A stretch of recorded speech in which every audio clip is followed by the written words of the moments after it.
अहो, तुम्ही इथं बाहेर का बसलाय? मला हाक का मारला नाही? काय झालंय? स्वाते लय प्रयत्न केले ग, पण आपल्यावर तर कर्ज हळूहळू वाढतच चालले. हप्ते, कर्जदारांचा फोन, माझ्याकडे काय होईना बे आता. कामावरची मंदी, घर चालवण्यासाठी घेतलेलं कर्ज हळूहळू वाढतच चाललंय ग.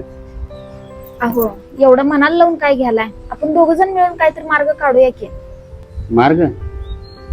मला तर आता यातनं काहीच मार्ग दिसणार ग. ही महागाई, कर्ज, मुलांचं शिक्षण, त्यात एक घर चालवणं, आता काहीच जमाना झाले ग. असं वाटते ना, सगळं संपूनच टाकावं. अहो, असं काय म्हणताय तुम्ही? बाबा, उद्या शाळेत तुम्ही सोडाल त्याला. उद्या शाळेत परीक्षा आहे. तुम्ही असल्यावर का नाही मला लई टाकते त्या. पेपर पटकन सोडव तुम्ही. बघा, तुमच्याकडून याला जगण्याचं बळ मिळतंय. तुमच्यासाठी फक्त हा कठीण काळ असेल हो, पण आमच्यासाठी तुम्ही आमचं संपूर्ण जग आहात. अहो, संसार आपण दोघांनी मिळून उभा केलाय.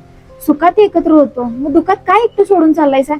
कर्जाचं ओझं आपण दोघं मिळून उचलू, कमी खाऊ, कमी खर्च करू, पण तुमच्याशिवाय हे घर कसं उभं राहणार हो? आणि मला पैशापेक्षा तुम्ही जास्त महत्वाचं आहे. तुमची साथ पाहिजे.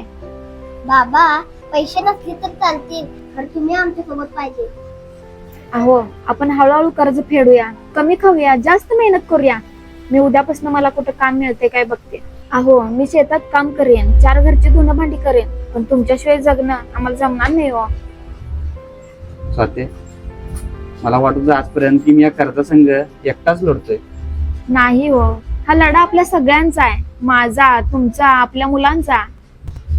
बाबा, तुम्ही हार मानू नका. मी मोठं झालं का नाही तुमची मदत करणार आणि तुमचं सगळं कर्ज फेडणार. नाही बा, आता मी हरणार नाही. मी या कर्जासंग लढणार, कारण माझ्या पाठीमाग तुमची ताकद आहे, माझ्या कुटुंबाची ताकद आहे. कर्ज कितीही मोठं असलं तरी फेडता येतं, पण एका वडिलांची आणि नवऱ्याची जागा कधीच भरून निघत नाही.